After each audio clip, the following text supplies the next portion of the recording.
हमारी भावना इससे जुड़ी हुई है और श्रद्धा और अस्मिता भी है, क्योंकि जब कल यहाँ हमारे हजारों की संख्या में 2-3 दिन से यहाँ पर लोग पहुंच रहे हैं और कल हम लोग लखनऊ में आए, वहां भी माहौल देखा कि हजारों की संख्या में यहाँ पर उपस्थित सभी राम भक्त है, हमारे कार्यकर्ता है। इतनी बड़ी भीड़ और भीड़ में इकट्ठे हुए थे स्वागत के लिए, आप सभी ने देखा है और इसलिए मैं उनको धन्यवाद देना चाहता हूँ। आज भी सवेरे सुबह जब रैली में भी यहाँ के स्थानिक हजारों की संख्या में राम भक्त कार्यकर्ता सभी मौजूद थे।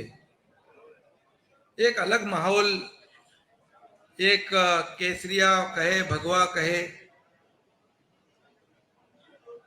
पूरा वातावरण जो है राममय हुआ था। इसके साक्षी हमारे साथ आप भी लोग हैं और इससे पहले भी हम लोग अयोध्या आए। अयोध्या बहुत ही हमारे लिए एक आत्मीयता का विषय है। यहाँ आने का जब सोचते हैं तो बहुत ही एक दिल में एक खुशी की लहर, एक समाधान और एक अलग ही कुछ महसूस होता है, क्योंकि वहाँ का वाइब्रेशन ही वैसा है। प्रभु रामचंद्र जी के चरणों से, पदस्पर्शों से ये पावन हुई भूमि है। हम सोचे कि अयोध्या में जब उस समय का क्या माहौल होगा जब राम 14 साल वनवास पूरा करके वापस अयोध्या में आए होंगे, तो वहां जब दिवाली जनता ने मनाई होगी, ऐसा माहौल आज हम सोचते हैं, इमेजिन करते हैं। गुड़ी, तोरण, सब जल्लोष, दिवाली, खाली ये सोच ही सकते हैं हम लोग। लेकिन 500 साल का इंतजार करने के बाद सभी लोगों को ये सपना लग रहा था कि राम मंदिर, सभी लोगों की सोच थी, हमारे हिंदू हृदय सम्राट बाबा साहब ठाकरे जी का सपना था। तमाम इस देश के लाखों करोड़ों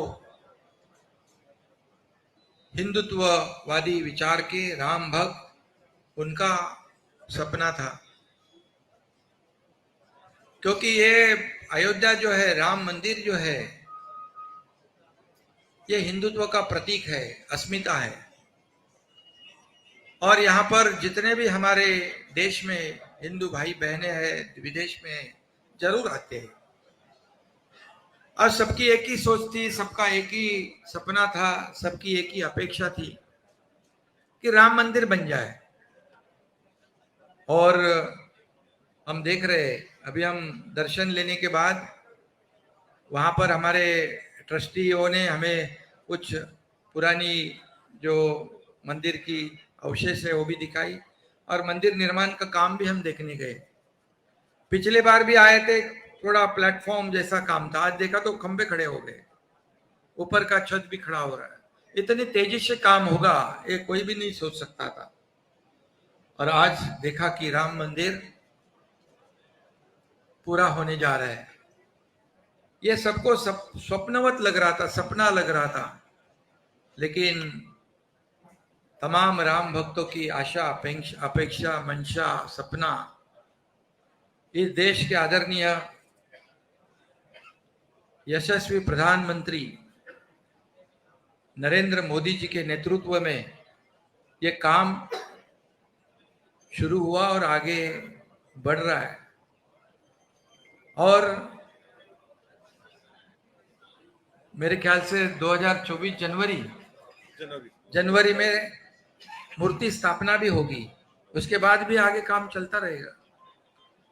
वहां हम गर्भगृह में भी गए, एक अलग एक कंपन वहां पर, एक वाइब्रेशन वहां अनुभव करने को मिला।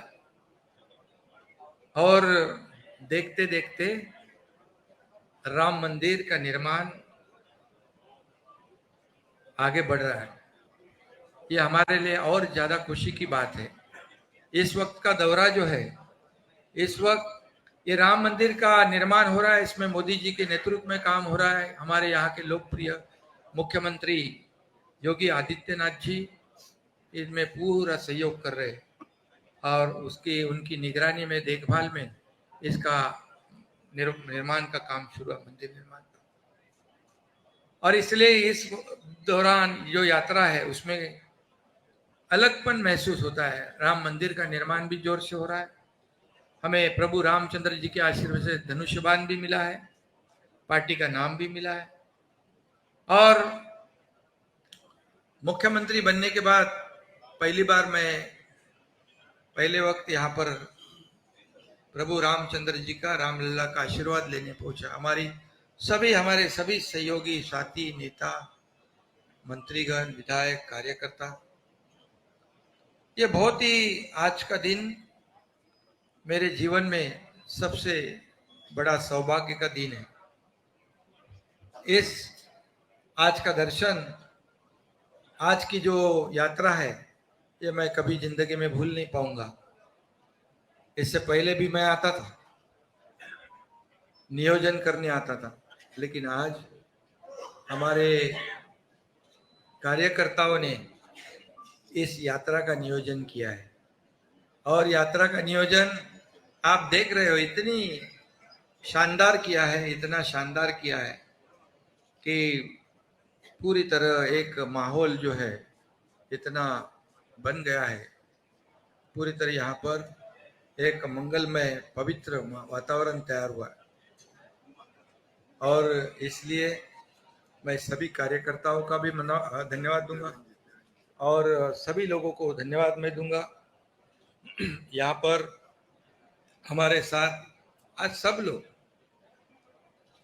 आके दर्शन ले लिया, सबने, पूरा हमारा सरकार यहाँ पर आया था और मंत्री तो आए, सभी लोग आए, मेरे सहयोगी उप मुख्यमंत्री देवेंद्र जी भी आए, दर्शन लेके उनको दिल्ली जाना था। और हमारी यात्रा पूरी तरह अभी शाम को सरयू नदी पर या आरती भी है और संत महंतों का आशीर्वाद का भी कार्यक्रम है। और इसलिए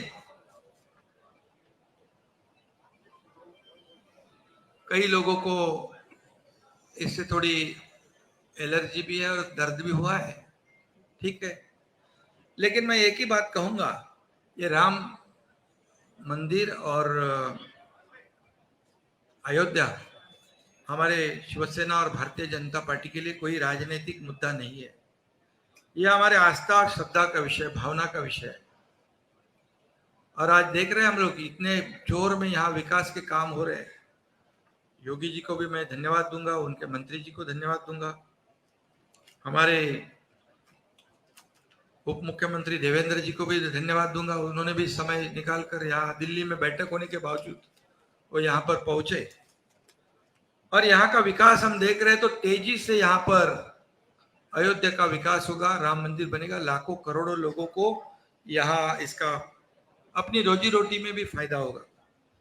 लेकिन मैं जानता हूँ, समझता हूँ कि ये यात्रा जो है हमारी अयोध्या यात्रा, यहाँ जो पहुंचे हैं और टीवी पे जो देख रहे हैं, ये लाखों लोगों को तो बहुत ही एक आनंद देने वाली यात्रा है। लेकिन कुछ लोग तो ऐसे होते हैं कि उनको कुछ तकलीफ भी होती है, क्योंकि कई लोग जानबूझकर, कई लोगों को हिंदुत्व की एलर्जी रही है, अभी भी हो रही है, क्योंकि आजादी के बाद भी कई लोग जानबूझकर हिंदुत्व का अपमान कर रहे थे, गलत फहमी फैला रहे थे, हिंदू धर्म ऐसा है वैसा है। लेकिन मैं आपको बताऊंगा, हिंदुत्व, हिंदू धर्म एक जीवन प्रणाली है। एक हिंदू धर्म में सहिष्णुवाद है, सभी लोगों को साथ लेकर चलने वाला हमारा हिंदुत्व है। बाबा साहेब ठाकरे जी ने भी कहा है क्या हिंदुत्व है, उनके विचार क्या है वो बताए उन्होंने। और हमारा हिंदुत्व जो है अन्य धर्म का अनादर करने वाला नहीं है और सभी को साथ लेकर आगे बढ़ने वाला। लेकिन कई लोगों को लगता है कि हिंदुत्व हर के घर घर में, मन मन में जाएगा, पहुंच जाएगा तो हमारी राजनीतिक दुकान बंद हो जाएगी, हमारा कारोबार ठप हो जाएगा। ऐसे डर के वजह से आजादी के बाद लगातार ऐसी कोशिश कई लोगों ने की है। लेकिन मैं आपको बताऊंगा कि 2014 में जो हिंदुत्व विचार वाली सरकार आदरणीय मोदी जी के नेतृत्व में इस देश में स्थापित हुई, तब फिर हिंदुत्व का जागरण हुआ, मान सम्मान हुआ, अभिमान बढ़ गया। और इससे पहले हमारे हिंदू हृदय सम्राट बाबा साहब ठाकरे जी ने जो अयोध्या के बारे में उनके विचार थे, सोच थी, उन्होंने कहा था कि गर्व से कहो हम हिंदू है, ये नारा बाबा साहब ठाकरे जी ने दिया है और ये सब दुनिया जानती है। और ये जानबूझकर ये हमारे विचारों को, विचारधारा को, हमारी शिवसेना और भारतीय जनता पार्टी की विचारधारा एक है, और जानबूझकर ऐसे मतभेद, गुमराह करने वाली बातें लोगों फैलाते हैं। लेकिन लोग अभी समझदार है, और इसमें इसीलिए तो हमने जो 2019 में कई लोग कहते हैं, हमें क्या क्या बोलते हैं, आरोप लगाते हैं, लेकिन एक ही बात मैं कहूंगा कि जो 2019 में लोगों के दिमाग में, दिल में जो बात थी, जो हम लोगों का मैंडेट था, जनता का मैंडेट था, लोगों की अपेक्षा थी कि महाराष्ट्र में शिवसेना भारतीय जनता पार्टी की सरकार बने सर, क्योंकि साथ में चुनाव लड़े थे हम।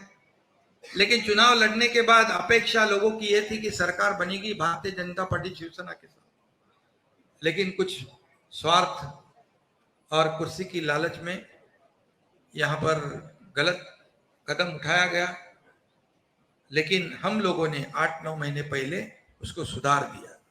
जो लोगों की अपेक्षा थी वो हमने वैसी सरकार स्थापित की, और इसीलिए तो आप जानते हो कि जहां जहां हम लोग जाते हैं लोगों का इतना बड़ा प्रतिसाद होता है, लोगों के चेहरे से दिख जाता है क्या है, उनके मन की बात जो थी, उनके दिल में जो था, वैसी सरकार हमने स्थापित की है।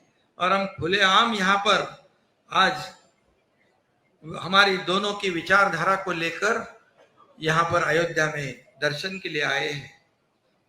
और जो जानबूझ के जो कर रहे हैं उनको तो पहले तो कई लोग कहते थे कि पहले मंदिर फिर सरकार। आप सबको मालूम है, पहले मंदिर फिर सरकार। लेकिन जिन्होंने राम मंदिर का विरोध किया, बाबा साहब ठाकरे जी ने जिनको दूर रखा था हमेशा, उनके साथ सरकार तो बना दी। मंदिर तो वो मंदिर के लिए कुछ नहीं कर पाए, लेकिन मंदिर के करने के लिए मोदी जी सक्षम है और उन्होंने मंदिर का निर्माण शुरू कर दिया। बाबा साहब ठाकरे जी का सपना पूरा करने का काम मोदी जी ने किया है। पहले यह भी कहते थे कि मंदिर वही बनाएंगे, तारीख नहीं बनाएंगे, वह तारीख नहीं बताएंगे। क्यों? किसके ऊपर आरोप था आप समझते हो। लेकिन मोदी जी ने मंदिर भी बना दिया और तारीख भी बता दिया, तो झूठा कौन साबित हुआ। और इसलिए मैं इतना ही कहूंगा कि हम यहाँ से प्रेरणा और ऊर्जा लेकर, जैसे प्रभु रामचंद्र जी ने, देखो उस वक्त का आपको भी पता है, पिताजी को दिया हुआ न दिया हुआ वचन, मतलब किसी ने कहा वनवास आपको भोगना है, तो बिना कुछ कहे सुने क्यों क्या नहीं गए 14 साल वनवास। और दूसरी तरफ क्या हुआ आपको मालूम है, मुझे बताने की जरूरत नहीं है। जो लोगों को जबान दी थी, जो बाबा साहब ठाकरे जी का जो अपने पिताजी की जो उनके जो मंशा थी, अपेक्षा थी, सपना था, हाँ, उसके खिलाफ जाकर सत्ता की लालच में क्या किया आप जानते हो। इसलिए मैं ज्यादा कुछ कहूंगा नहीं, और आरोप लगाते जाओ, उसका जवाब हम काम से देंगे। काम शुरू हो चुका है, आप जानते हो। आपको खास करके मैं या उत्तर भारत के आप सभी पत्रकार भाइयों को कहता हूं मैं कि पिछले 8-9 महीने में ऐसे निर्णय हम लोगों ने लिए हैं कि पिछले कई सालों में ऐसे निर्णय नहीं हुए थे, क्योंकि हमारी सरकार जनता की सरकार है। हमारी सरकार आम लोगों की है, हमारी सरकार किसानों की है, हमारी सरकार कामगारों की है, हमारी सरकार विद्यार्थी है, महिला है, सभी लोगों की सरकार है, गरीब जनता की सरकार है, रोज कमाता है रोज खाता है, उनकी सरकार है, सभी लोगों की सरकार है। और इसलिए हमारी सरकार जो काम कर रही है, आज मैं बताऊंगा कि कुछ लोग कहते थे कि यहाँ पर किसानों को नुकसान हो रहा है, बेमौसम बारिश हो रही है, नुकसान हो रहा है, और ये अयोध्या में चले गए। लेकिन आपको मैं बताऊंगा, मैं सुबह 7 बजे से मेरे चीफ सेक्रेटरी से लेके विभाग के सभी सेक्रेटरी, सभी कलेक्टर, जहां जहां नुकसान हुआ है उनसे लगातार संपर्क बनाए रखा।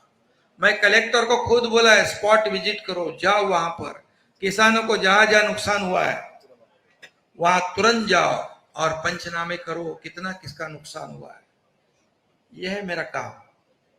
मैं ऑफिस में बैठ के या घर में बैठ के आदेश देने वाला मुख्यमंत्री नहीं, मैं फील्ड पर उतर के काम करने वाला मुख्यमंत्री है। आपके पत्रकार मुझे कल पूछ रहे थे, जब मैं ट्रेन में लोगों को विदा करने के लिए आया था, बोले एक मुख्यमंत्री ये अयोध्या में जाने वाले ट्रेन के कार्यकर्ताओं को विदा करने आया। बोला हाँ, मैं ये ऐसा मुख्यमंत्री है कि जमीन से जुड़ा हुआ है, कार्यकर्ताओं की भावनाओं से जुड़ा हुआ है। मैं खाली आदेश देके एयर कंडीशन में बैठने वाला मुख्यमंत्री, घर में बैठने वाला नहीं।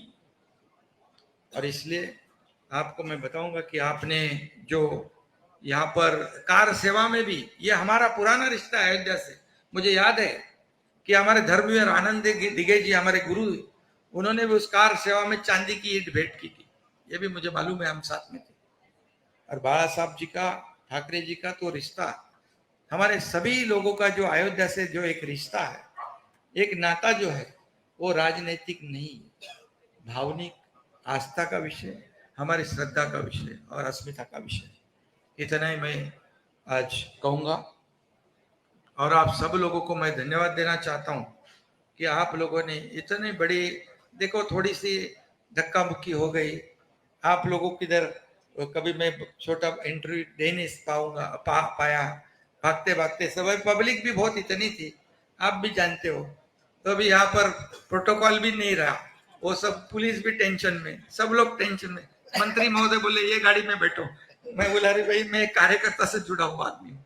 तो थोड़ा बहुत सभी लोगों को इनकन्वीनियंस हुआ होगा, किसी को थोड़ी बहुत तकलीफ हुई तो क्षमा चाहता हूँ, और सभी लोगों को मैं धन्यवाद देना चाहता हूँ। आणि मराठी हाँ नहीं नहीं, मराठी का बोलतो जरा। हाँ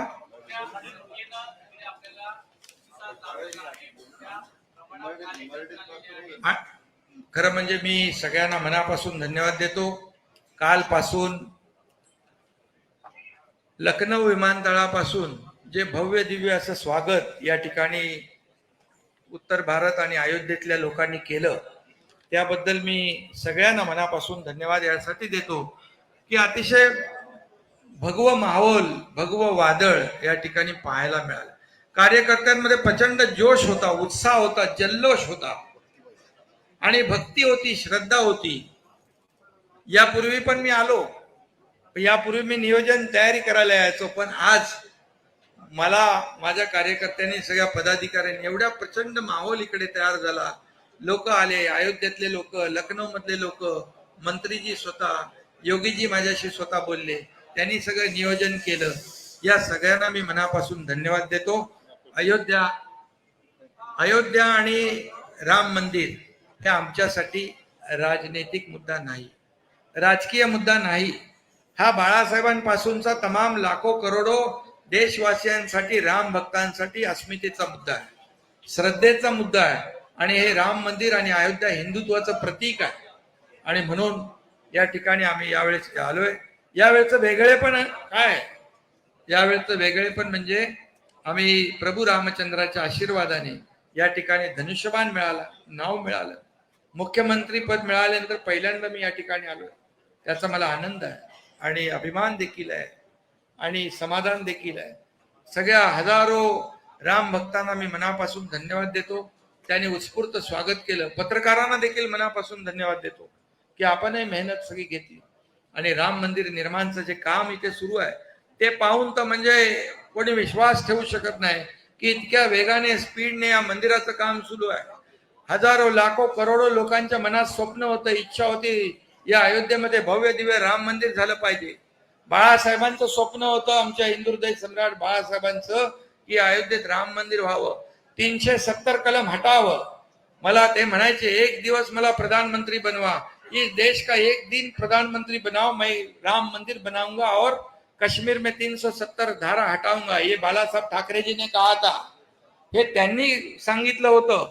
आणि म्हणून या ठिकाणी आज ते स्वप्न पूर्ण होतंय आणि हे पूर्ण स्वप्न करण्याचं काम या देशाचे आदरणीय प्रधानमंत्री मोदी साहेब करतायत. काश्मीर मधलं मोदी साहेबांच्या नेतृत्वाखाली गृहमंत्री अमित शहा, डॅशिंग गृहमंत्री आहेत अमित शहा, त्यांनी वाटलं होतं तुम्हाला 370 कलम हटेल, हटवलं. आणि म्हणूनच आम्ही जे आमची विचारधारा आहे, विचारधारेबरोबर आम्ही सरकार स्थापन केलंय. या राम मंदिरामध्ये मोदीजींच्या नेतृत्वाखाली या राज्याचे मुख्यमंत्री योगी आदित्यनाथजी प्रचंड काम करतायत, मेहनत करतायत आणि म्हणून राम मंदिर पुढे जात आहे. आज आमचे सगळे लोक म्हणजे माझ्यासोबत सगळे मंत्री, खासदार, आमदार, नेते सगळे आले. या राज्याचे उपमुख्यमंत्री देवेंद्र फडणवीस साहेब आले, त्यांना बैठक होती दिल्लीत, पण तरी सुद्धा रामलल्लाचं दर्शन घेतलं त्यांनी आणि तात्काळ ते गेले. हे सगळं जे कशासाठी, एक विचार, एक वैचारिक भावना आहे, श्रद्धा आहे. आणि म्हणून आजची जी यात्रा आहे, राम मंदिराचं काम पाहिल्यानंतर समाधान वाटलं की, आणि काही लोक जाणीवपूर्वक पोटदुखी होते, त्यांना त्रास होतो, पण आमचे विचार ते विचार आम्ही खुल्या विचारधारा पुढे नेणारे लोक आहोत. बाळासाहेबांची विचारधारा, हिंदुत्वाची भूमिका पुढे नेणारं सरकार आम्ही स्थापन केलंय आणि मग आम्ही खुल्याआम आलेलो आहे. इथे काही आम्हाला कोणाचा आड पडतात नाही. मगाशी म्हटल्याप्रमाणे तुम्हाला मी सांगतो परत एकदा, मंदिर वही बनाएंगे, काय काय आहे ते, सरकार पहिले का मंदिर पहिले, त्याच्यामध्ये मी जात नाही. पण आजची जी अयोध्या यात्रा आहे ही माझ्यासाठी फार, माझ्या आयुष्यातला हा दिवस जो आहे हा सगळ्यात परमोच्च आनंदाचा क्षण आहे. हा मी कधी विसरू शकत नाही. कारण मुख्यमंत्री झाल्यानंतर पहिल्यांदा ही अयोध्या यात्रा आहे. धनुष्यबाण मिळाल्यानंतर आणि समोर येताना राम मंदिराचं काम सुरू आहे. उत्स्फूर्त असं प्रतिसाद या ठिकाणी मिळतोय आणि म्हणून मी आपल्या सगळ्यांना मनापासून धन्यवाद देईन. काही लोकांना मगाशी मी हिंदीत सांगितलं, पुन्हा मी सांगत नाही, हिंदुत्वाची अलर्जी आणि हिंदुत्वाला बदनाम करण्याचं काम काही लोक करतायत. आज सावरकरांचा अपमान करतायत, काही लोक मुद्दामून करतायत. त्यांना सावरकरांचा अपमान करण्याबरोबर हिंदुत्वाची अलर्जी आहे. हिंदुत्व जर सगळ्यांच्या घराघरात पोहोचलं तर कायमस्वरूपी त्यांचं दुकान बंद होईल आणि म्हणून ते बंद तर होणारच आहे. कारण 400 वरून 40 वर आले. ज्यांनी मोदींवर आरोप केले, मोदीजींवर ज्यांनी ज्यांनी आरोप केले त्यांची परिस्थिती काय झाली माहित आहे. आता या ठिकाणी लोकशाहीमध्ये आपल्या देशाची जाऊन बदनामी बाहेरच्या देशात काही लोक करतायत, मुद्दामून, जाणीवपूर्वक.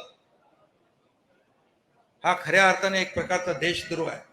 आपण आपल्या घरामध्ये काही भांडू शकतो, तंडू शकतो, पण आपल्या देशाची बदनामी बाहेर जाऊन करणं हे कुठली लोकशाही. आणि म्हणून याचा विचार पूर्ण जनता करते. मी पुन्हा एकदा सांगतो की या देशाची अर्थव्यवस्था एवढ्या उंचावर नेण्याचं काम कोणी केलं? या देशाची अर्थव्यवस्था 11 नंबरवरून 5व्या नंबरवर आणली. या देशाचा डंका जगभर वाजवण्याचं काम, या देशाचं नाव जगात रोशन करण्याचं काम कोणी केलं हेही आपण पाहतोय. आणि म्हणून जनता सुज्ञ आहे. या ठिकाणी त्यांना योग्य उत्तर, योग्य धडा नक्की मिळेल. आम्ही आमचं काम करत राहू आणि आम्ही आमचे जे बाळासाहेबांचे विचार, हिंदुत्वाचे विचार जे आहेत हे पुढे नेण्याचं काम आम्ही करत राहू.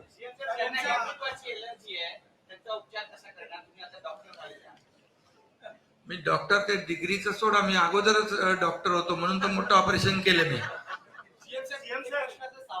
आणि यांना काय ऑपरेशनची गरज नाही लागत, त्यांना छोट्या मोठ्या गोळ्या दिल्या तर बस.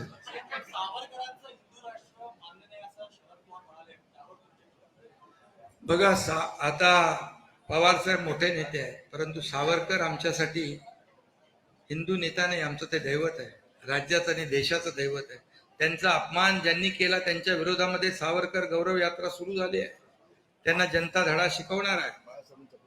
आणि बाळासाहेबांनी जेव्हा मणिशंकर अय्यर यांनी सावरकरांचा अपमान केला तेव्हा त्यांना चांगले जोडे हाणण्याचं काम केलं.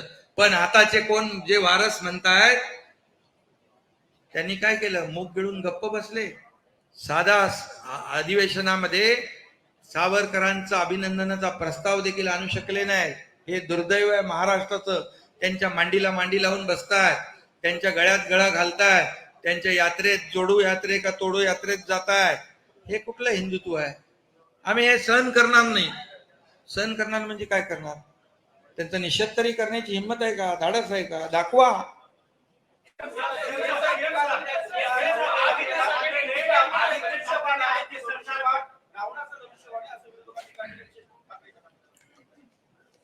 कसलं रावण राज्य?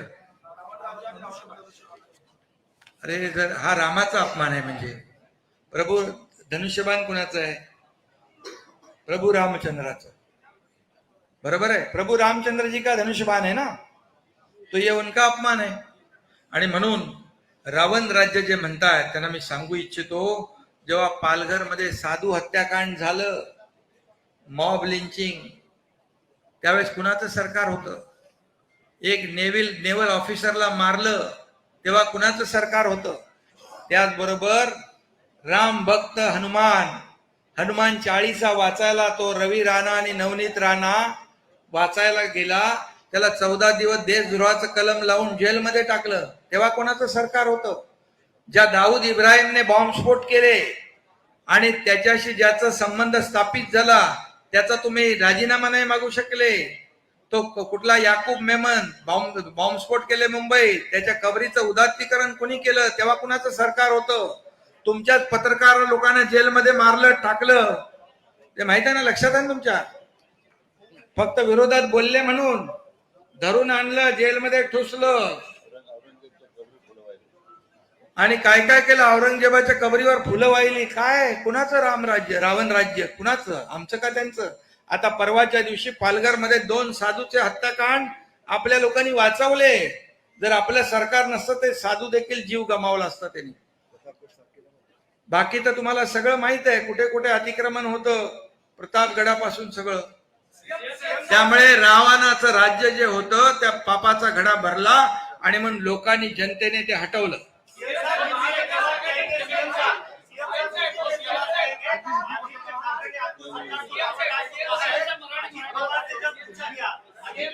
अरे भैया आप लोग यहाँ महाराष्ट्र से आए हो, इधर जरा उनको भी पूछने दो, ऐसे क्या कर रहे हैं?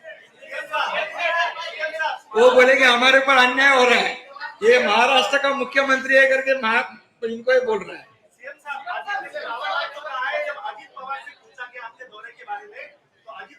अरे भैया उसका जन्म जब नहीं हुआ था तब से मैं काम कर रहा हूँ, उसके बारे में क्या बोलूं मैं?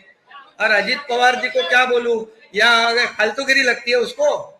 अरे अजीत पवार विरोधी पक्ष के नेता है और उप मुख्यमंत्री रह चुके अजीत पवार, उनको मेरा इतना ही कहना है, अयोध्या यात्रा जो है, ये अयोध्या जो है, राम मंदिर जो है, लाखों करोड़ों हिंदुओं और राम भक्तों की अस्मिता है, ये श्रद्धा है. उसको अगर आप फालतूगिरी कहते हो तो ये राम भक्त आपको बराबर जगह दिखाएंगे.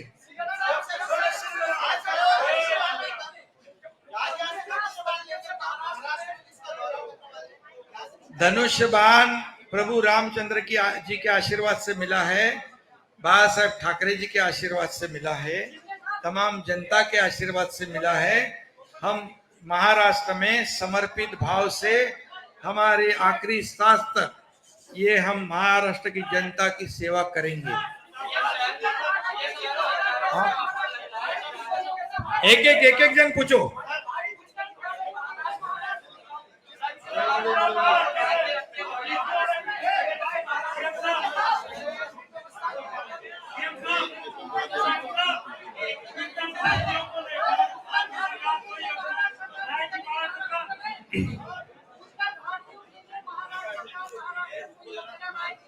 अरे भैया उत्तर भारतीय और महाराष्ट्र अभी अलग नहीं है, वो हमारे साथ में खड़े, पूरे खंडे से खंडा मिलाकर. सुनिए एक मिनट जवाब तो सुन लीजिए. अभी जो वहां पर जो उत्तर भारतीय रहते हैं, जो जो महाराष्ट्र मराठी लोगों को जो सहूलियत मिलती है, वो जो कई सालों से वहां उत्तर भारतीय भी रहते हैं, सभी समाज के रहते हैं, वो सब हमारे मुंबई वासी हो गए, महाराष्ट्र वासी हो गए, उनको वो सब मिल रहा है।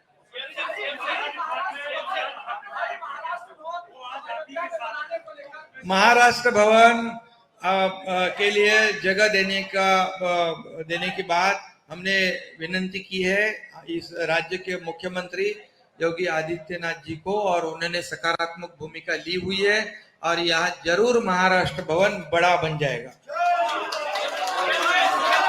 और यह भी कहूंगा कि हिंदू हृदय सम्राट बाला साहेब ठाकरे महाराष्ट्र भवन ऐसा बन जाएगा।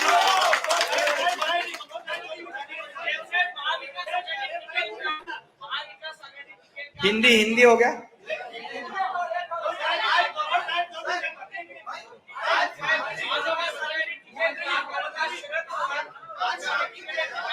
हाँ,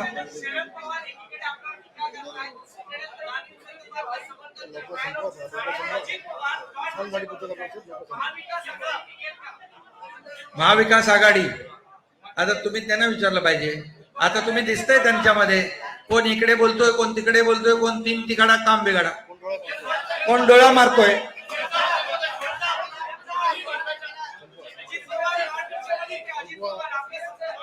त्यांना ॲलर्जी झाली होती, ऍसिडिटी।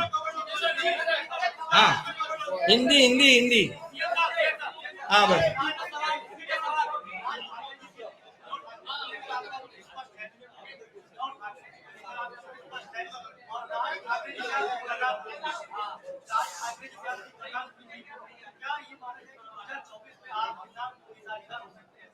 देखिए, वो हमारी ऐसे दोस्ती के संबंध है उनके साथ, क्योंकि पहले जब हम उनके साथ थे तो उनको उनकी एलर्जी थी, इसलिए उनको हम नहीं मिल पाते। अभी हमारे को कोई रोक टोक नहीं, तो वो अच्छे इंसान है, अच्छा काम कर रहे, और निश्चित रूप से नहीं, राजनीतिक कोई मुद्दे पे चर्चा नहीं हुई, लेकिन हमारा भाईचारा है, मिलते रहते हैं।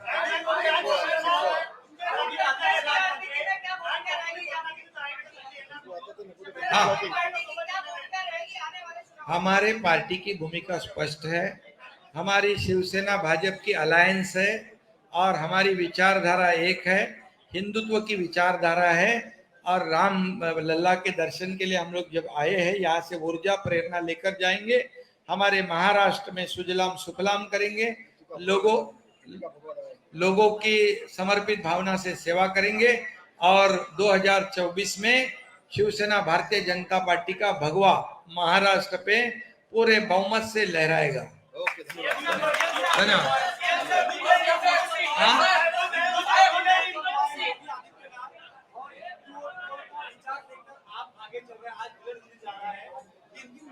नहीं, आज देखिए हमारे उन्होंने स्नेह भोजन पे बुलाया है। आज मैं देख रहा हूँ, खुशी है मुझे कि पहले का उत्तर प्रदेश और अभी का उत्तर प्रदेश जमीन आसमान का फर्क था। मेरे साथ मंत्री जी कल गाड़ी में थे, कितने बड़े रास्ते हो गए, कितनी बड़ी रोशनाई हो रही है, इंडस्ट्री यहाँ पर आ रही है, डेवलपमेंट हो रही है, गुंडागर्दी खत्म कर दी है। क्या उनको बोलते हैं? बुलडोजर बाबा, उनको डरते हैं गुंडे लोग। अभी गुंडागर्दी खत्म, कानून व्यवस्था बढ़िया है, माता बहनें बिंदास घूम सकती है, आम नागरिक बिल्कुल डरता नहीं, और जिनका डर जो है, उनका खौफ और उनका डर गुंडागर्दी वालों को है।